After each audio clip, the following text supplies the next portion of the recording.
여러분 안녕하십니까? 요즘 경제가 전반적으로 어려운데 그 중에서 또 우리 경제는 조금 이렇게 희망을 보이는 이런 부분들이 있습니다. 지난 시간에는 GNI가 많이 올라갔다 이런 얘기를 했는데 최근에 이제 국가 경쟁력이 올라갔다고 하는 이런 또 보도가 있었습니다.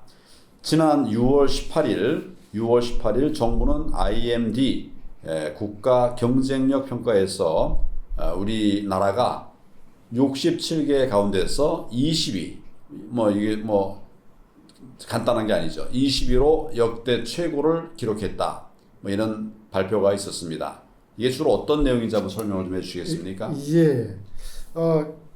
지난달 중순에 그 IMD, 스위스 국제경영개발원이죠. 그 IMD에서 매년 국가 경쟁력 지표를 만들어 가지고 발표하는데 2023년 국가 경쟁 지표가 이제 발표가 됐습니다. 그걸 우리 정부 기획재정부에서 분석해 가지고 보도자를 낸 내용입니다.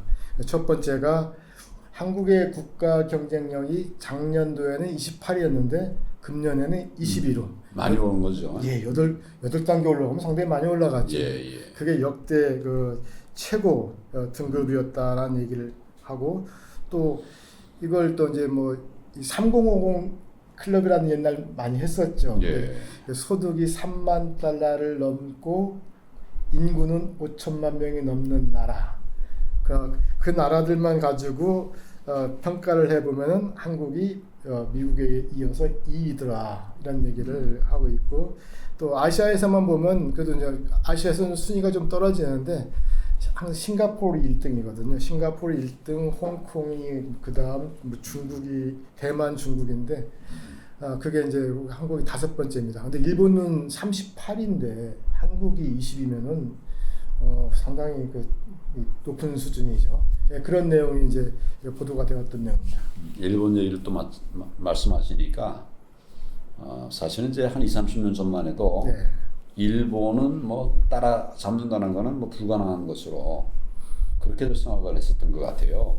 그렇죠. 예, 거의 프랑스나 이렇게 몇 손 꼽히는 이런 강국으로 생각을 하고 있었었는데 최근에 이제 일본을 따라잡았니, 추월했니 이런 얘기를 들리니까 참 기분이 좋네요. 우리 네.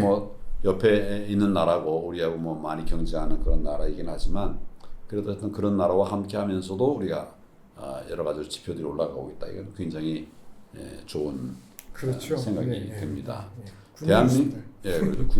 대한민국의 국제 위상이 높아졌다는 얘기는 언제 들어도 정말 기분 좋은 소식이고요. 그런데 국가 경쟁력을 평가하는 IMD는 어떤 단체, 어떤 기관인지 이 부분을 좀 국민들에게 설명을 좀 해주시면 좋을 것 같습니다. 그래서 IMD에서 이제 국가 경쟁력을 측정해 가지고 비교하니까 마치 이제 공공기관처럼 보이지만 여기는 이제 그냥 경영대학원입니다.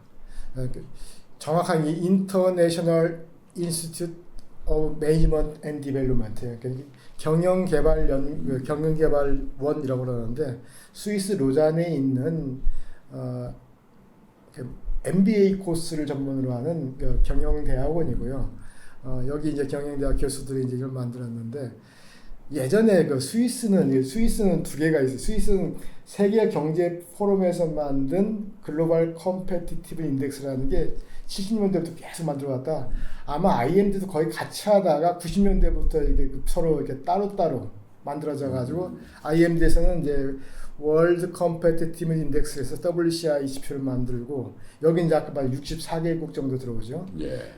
WF는 거기는 한 160개국 정도가 이제 분석 대상이 되는 그런 식으로 두 개 지표를 만들었는데, 그래서 그냥 IMD에서 만든 국가 경쟁력 지표라고 하니까 그 지표를 만든 주체가 누군지에 대해서 한번 이해는 하실 필요가 있을 것 같아요. 예. 사설기관입니다. 국가기관이 아니라 사설기관이긴 하지만 그 신뢰성은 신뢰도는 국제적으로 평가가 되고 있는 것 같아요. 그건 맞습니까? 예, 64개국이 참여하고 있다고 하니까 근데 조금 상당히 복잡하신 질문을 하셨는데, 신뢰성에 대해서는 조금 뭐랄까 듣는 사람마다 좀 온도의 차이는 있는 것 같습니다. 이게 국가 경쟁이라는 개념이 경제학에는 없는 개념이거든요. 그렇죠. 예. 그래서 우리가 한 나라의 경쟁력은 주로 그 GDP, 국민소득 또는 국내 총생산 가지고 판단했는데 IMD의 생각은 이런 이 경제적 성과만 가지고는 그 나라의 지속 발전 여력, 가능성을 판단할 수 없다. 정책은 어떠하고 인프라는 어떠하고 그 나라 경제제도는 어떠하고 경제 구조는 어떠하고 이런 것들을 종합적으로 봐야 되기 때문에 GDP, 국내 총생산 말고도 여러 가지 지표를 종합해 가지고 그걸 국가 경쟁력 지표로 삼는다라는 거거든요. 그래서 경제학에는 없는 개념이지만 나름 뭐 대안을 만드는 그런 노력들을 하고 있는 거죠.